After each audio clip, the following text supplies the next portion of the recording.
Greetings, my fellow PSP heads. It's been a while. Welcome back to the PSP network of 2024. And in today's video, we're going to kick things off with going over a very rare PSP attachment, and it is a GPS for the PSP.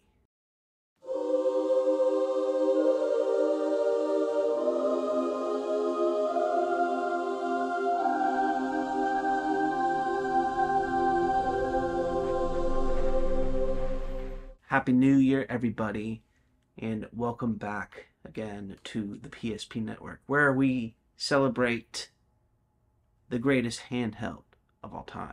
I wanted to do something a little special and go over the PSP attachment known as a GPS. It's quite funny now, it kind of rings a bell because now I'm saying GPSP.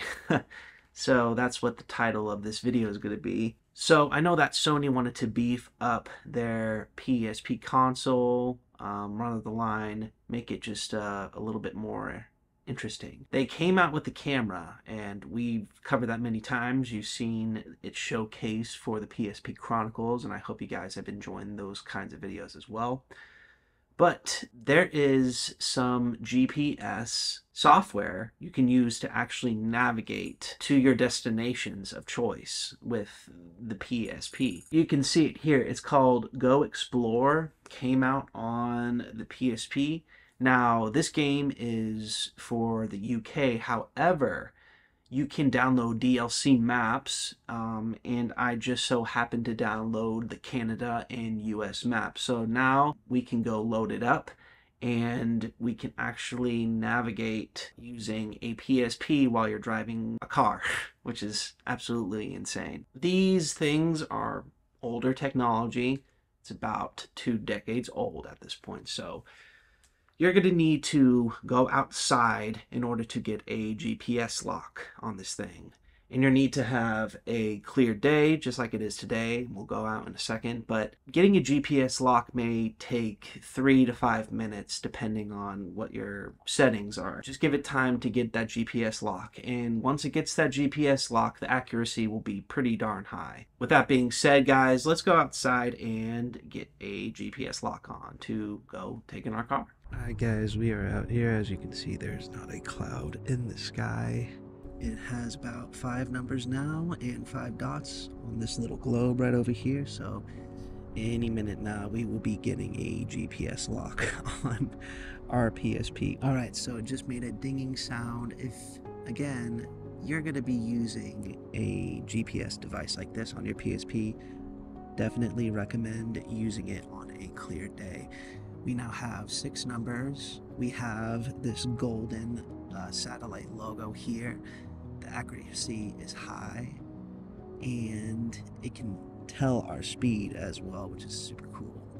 Alright, so since we have our GPS lock, look at that, guys. How interesting is that?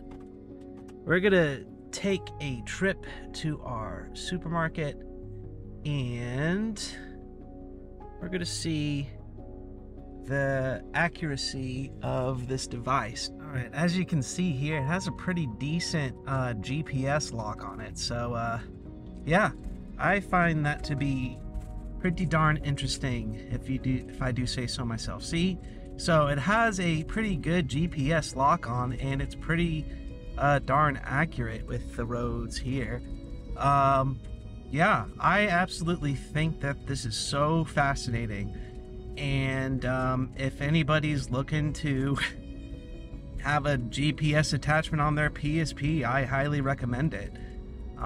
It will lose signal every now and again, but then it would regain signal as soon as the GPS system finds its location. So yeah, how cool is that? So what this means is basically there's probably some few old satellites that still work with this sort of device. They're very far and few between. As you can tell, it takes a while to get a GPS lock, but once you get that GPS lock, it doesn't lose its location, which I find spoke too soon. Sometimes it will lose signal and then it would regain it just like that. So, like I said, man, just give this stuff some time. This technology is almost 2 decades old, so give it some peace and understanding, and know that these systems are working. And if you have a GPS attachment and you're still looking for a signal, just give it some time. Know that these devices do not work inside like our phones do. So I recommend, if you want to get a GPS lock, you got to wait till it's super clear outside and there's not a lot of there's not a lot of clouds.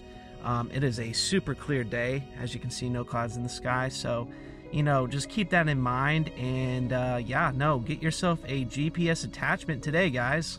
All right, guys, so that was the GPS attachment for the PSP.